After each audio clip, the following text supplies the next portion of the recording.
I think there's a tendency when thinking about the fighting in World War II, whether this is beaches of Anzio or the fighting in the Bulge or sailors and airmen at Midway or Marines at Iwo Jima, is to think about the individual's experience. What was it like to hit those beaches? What was it like to face enemy fire?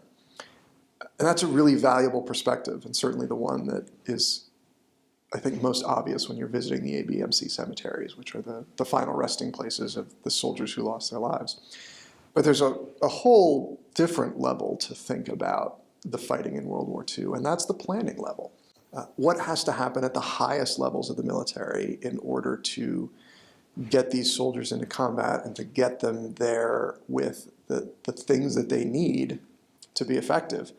And the documents that the planning process produces are really, really fascinating. In the early months of 1945, the parts of the military who are unaware that there is a Manhattan Project that is developing a new superweapon, the atomic bomb, are going forward with the assumption that there is going to be a conventional amphibious invasion of the Japanese home islands at some point. That'll be called Operation Downfall, and it has several smaller operations that involve landing on particular islands. Looking at the documents that the planning process produces can be eye-opening in a number of ways. They are very anodyne documents, and they're very antiseptic. These military operations are going to involve a tremendous amount of human carnage on both sides.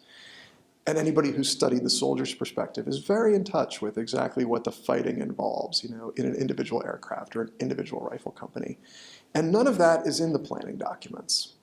That, I think, represents exactly how different the perspective of the fighting is for the people who are charged with the planning of the operations versus the people who are charged with the execution of those operations and the actual fighting.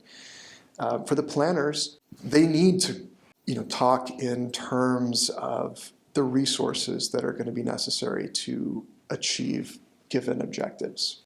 The military is a machine, and it requires all sorts of resources. It runs on fuel, it runs on ammunition, and it runs on human lives. Even a cursory look at the downfall document shows you how many of these planning decisions are based on assumptions.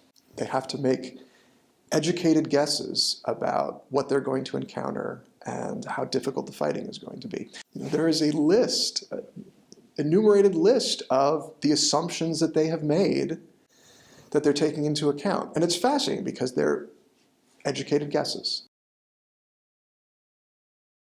Where do the figures that the planners use in making their assumptions and calculations come from? And that's a fascinating question too. At the beginning of the Second World War, many of the placeholder numbers come from their experience in the First World War.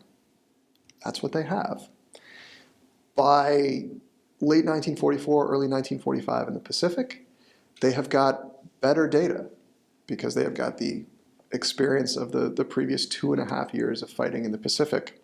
You see some of the assumptions and calculations that the planners have done, and there's some really telling stuff in those that they acknowledge that the experience has been so diverse that it's impossible to say with any kind of specificity what is going to be required.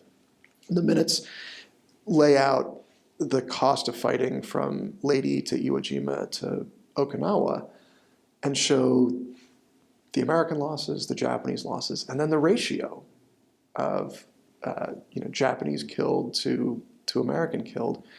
And that's a useful indication.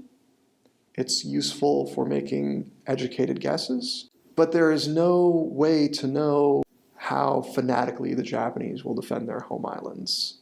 It's important as you go through documents like these to understand how not to read them.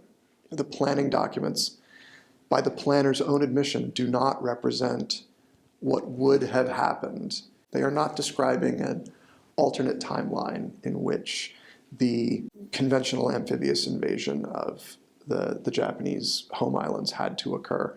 That is simply not what the planning documents are for. They are placeholders so that the massive military logistics system has a a starting point to understand the resources it's going to need and the amounts it's going to require them, with the certainty that there are going to be adjustments off there. What the planning documents do tell us is that the conventional amphibious invasion of the Japanese home islands was going to be a brutal and horrifying slog, and that everyone knew it. And even though there were debates about the specific numbers, no one imagined that this was going to be anything except a very, very heavy fight that was going to take a huge toll in human lives, both American and Japanese.